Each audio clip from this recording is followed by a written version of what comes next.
Buen día, Dios les bendiga. Mi deseo es que Dios les siga guardando y les tenga con bien ahí en sus hogares. Para la clase de esta semana se titula Alguien que cayó en soberbia y estaremos leyendo el capítulo 4 de Daniel, así que les pido que ahí en sus casas busquen ese capítulo, lo lean para tener un mejor entendimiento de la clase. Y pues bueno, en forma de resumen, el capítulo 4 habla sobre el estado de soberbia de Nabucodonosor. Él está preocupado por un sueño que tuvo, busca a Daniel. Daniel le ayuda en la interpretación de estos sueños. A pesar de la interpretación de estos sueños, Nabucodonosor sigue siendo soberbio. Luego de eso, él cae en un estado mental donde actúa como las bestias del campo. En algún momento, en un tiempo después, él de alguna manera reconoce el poderío de Dios y él es sanado y entonces reconoce a Dios, ¿no? Entonces, es básicamente en resumen el capítulo. Claro, ustedes lo van a leer y van a entender de mejor manera esta historia. Pero vámonos a la clase. El capítulo 4, como les decía, relata sobre la soberbia del rey Nabucodonosor. Muchas personas, incluyendo a los cristianos, han tenido problemas con la soberbia. Y la verdad, eso nos lleva a estar en un estado de orgullo o de envanecimiento o incluso no poder perdonar o ser duros de corazón. Y eso es algo que nos lleva muchas veces a cometer un sinnúmero de pecados. Realmente es un estado, el estado de soberbia, que realmente todos en algún momento podemos llegar a caer.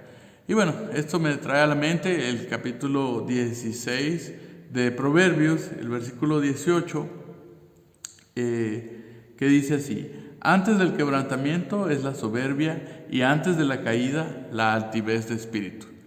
Cuán importante es poner atención a eso, porque antes de caer a pecado existe un estado de soberbia, así que es importante estar atentos a esa situación. Y pues tenemos que no olvidar que si no fuera por la gracia de Dios, la soberbia nos habría terminado destruyendo a todos. Pero sabemos que gracias a la gracia de Dios, a su amor, Él nos ayuda a levantarnos del error y sobre todo nos ayuda a dejar de lado ese tipo de situación en nuestras vidas. Y bueno, regresando a la clase, la historia cuenta por qué Nabucodonosor cae en ese estado de soberbia. Pues sabemos que Nabucodonosor, aún en el inicio de ese capítulo, se presenta como el rey de todas las naciones. Y sí, o sea, en ese momento Babilonia era una nación poseedora de mucho poder y además poseía una de las maravillas de aquel entonces del mundo, que eran los jardines colgantes.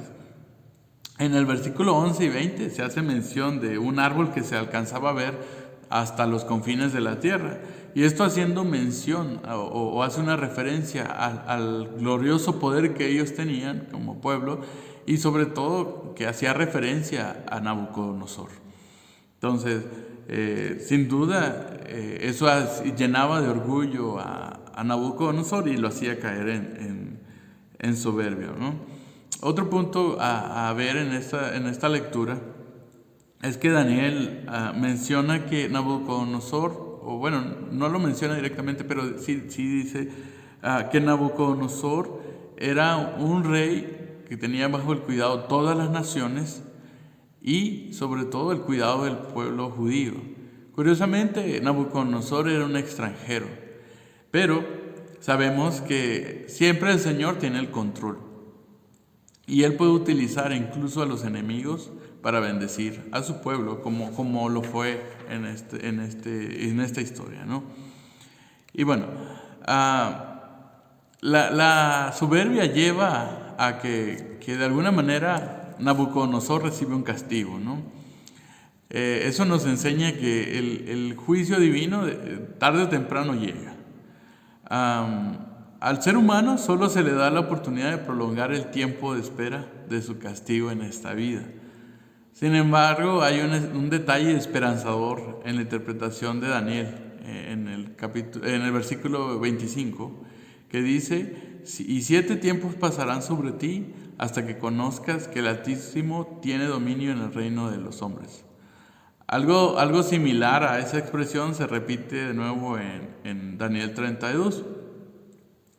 Existe la opción de arrepentirnos para ser restaurados, sanados, restituidos, pero solo puede ocurrir cuando reconocemos a Dios como superior a nosotros.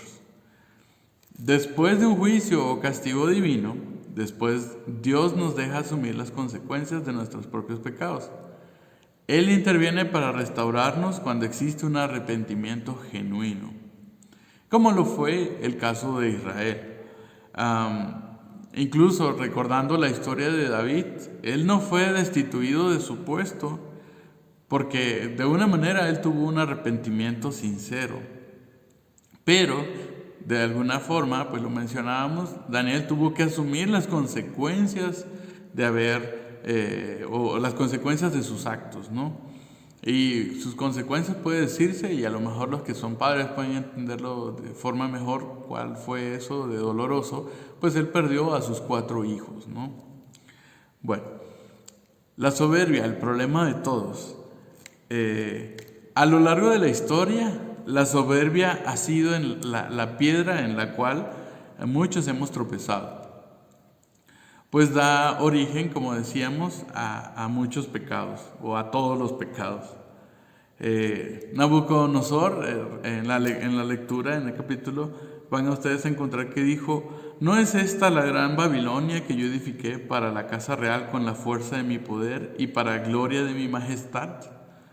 Es una expresión de altivez, una expresión de orgullo, una expresión que denota soberbia completa.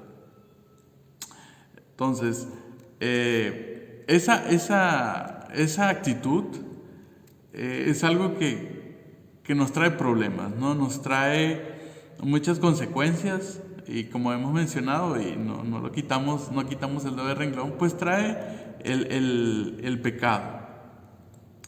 ¿Okay?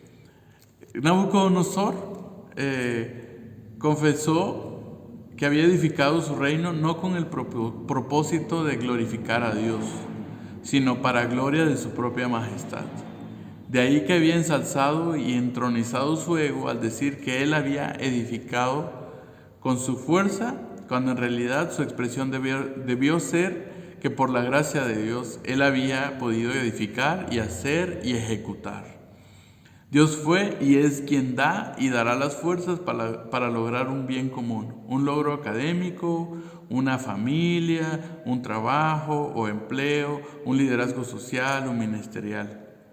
Todo lo que no glorifique a Dios, Él lo corregirá, pues todo le pertenece a Dios y todo lo que existe es por Él y para Él, dice Romanos 11:36.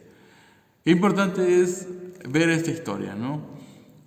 Cuando no aceptamos o cuando no le damos el lugar a Dios como debe ser, y saber que todo lo que tenemos es por Él, las cosas puede haber consecuencias de ello, y pues nos podemos llenar de soberbia, de orgullo, y eso no nos trae, por supuesto, bendición.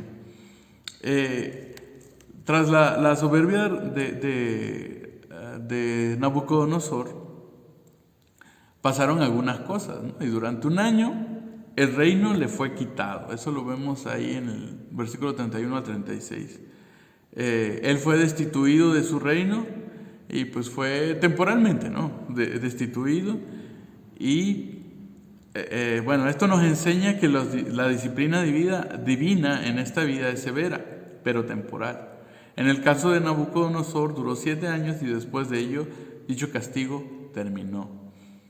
Fue arrojado de entre los hombres, es decir, que fue quitado de sus seres queridos, amigos, familia, iglesia, e incluso de Dios, ¿no? Algo similar se menciona allá en 1 Corintios 5:11, ¿no? Pero, como siempre, es algo temporal. Luego, otra cuestión que le pasó como castigo vivió como las bestias del campo. Nabucodonosor, dice la lectura, llegó a comer hierba del campo. Su cuerpo se mojó con el rocío del cielo, su pelo creció como plumas de águila, sus uñas llegaron a ser como las garras de las aves. ¿Se imaginan? Pareciera la descripción como que él se transformó en algún tipo de animal, ¿no? Como una bestia. Pero sí se da a entender que era un ser irracional, que no tenía control sobre sí mismo. Y muchas veces, si analizamos, la soberbia nos conduce a eso. Dejamos de ser racionales, dejamos de ser seres pensantes y nada más nos dejamos llevar por nuestras entrañas, por así decirlo, nuestro enojo o nuestra dureza de corazón. Cuán importante es saber eso. El pecado ha rebajado a la humanidad a un estado de bestialidad desfigurando la imagen del ser humano. Esto podemos verlo que como en estas situaciones sociales que han pasado, que la imagen del ser humano cambia de un heterosexual a un homosexual, desfigurando la imagen del ser humano con seres que matan, que violan, que cambian los valores. Seres que alguna vez fueron creados a la imagen y semejanza de Dios y ahora se transforman en personas que matan personas, que incluso matan a sus propios hijos bajo la bandera de los derechos y la elección. Ahora sabemos que esa imagen fue modificada, hay abusos sexuales, hay abusos psicológicos y sobre todo esas personas que se corrompen por el amor al dinero, ¿no? Es cómo se ha desconfigurado o desfigurado la imagen de Dios en las personas. Recordemos, en el Génesis decía que somos creados a su imagen, pero cómo se ha desfigurado esa imagen. Pero lo importante es saber que aún en medio de toda esa bestialidad, si podemos decirlo así, existe esperanza. Y existe esa esperanza que podemos llamarle arrepentimiento y restitución.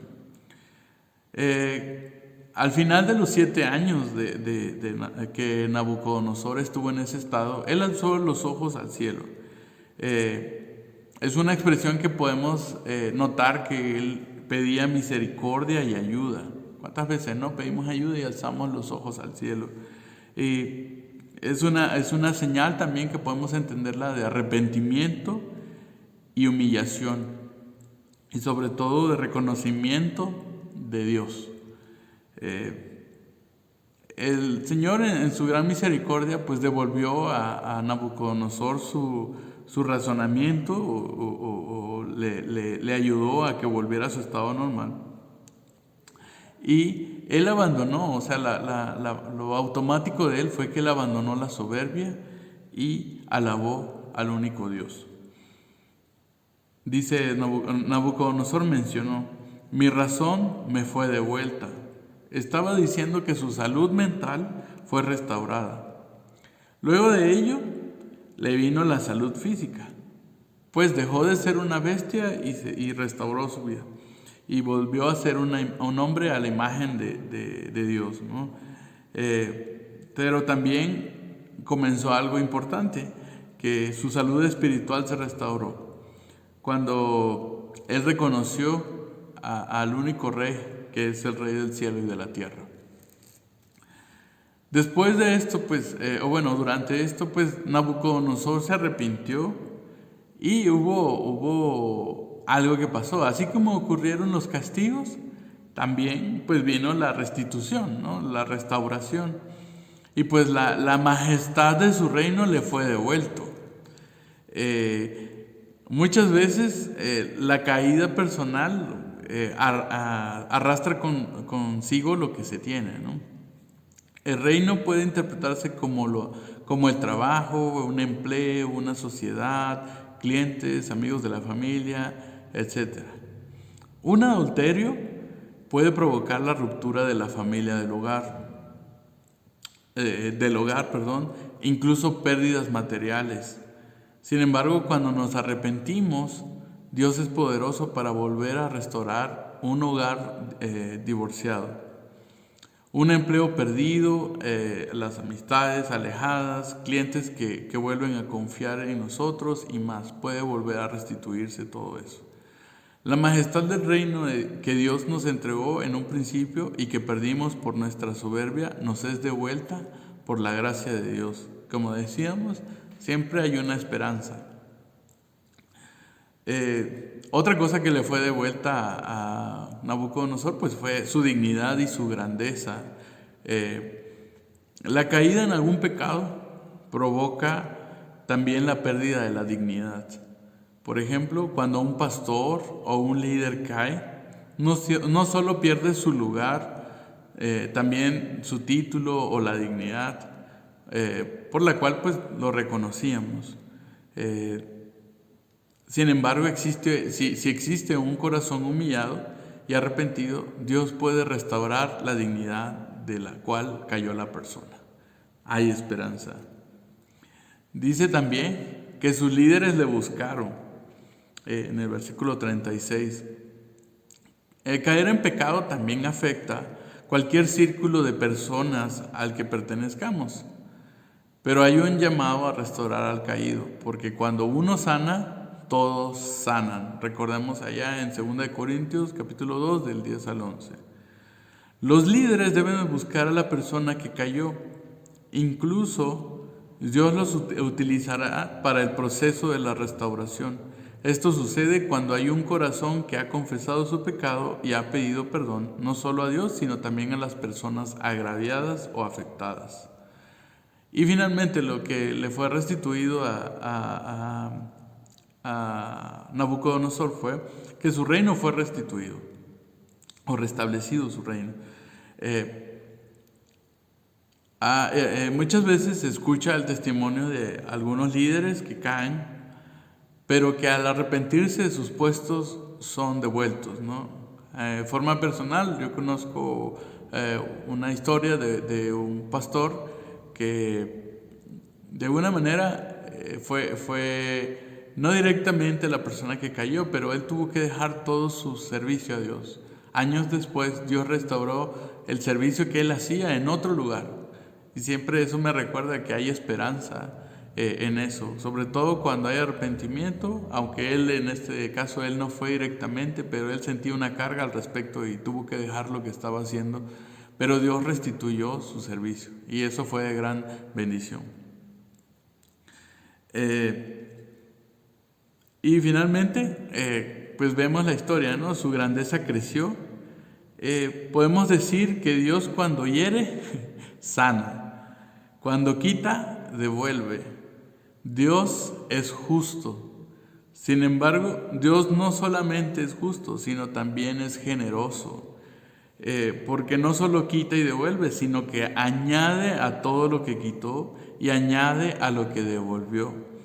Esto es la gloria de su gracia. Dios es bueno y excesivamente bondadoso.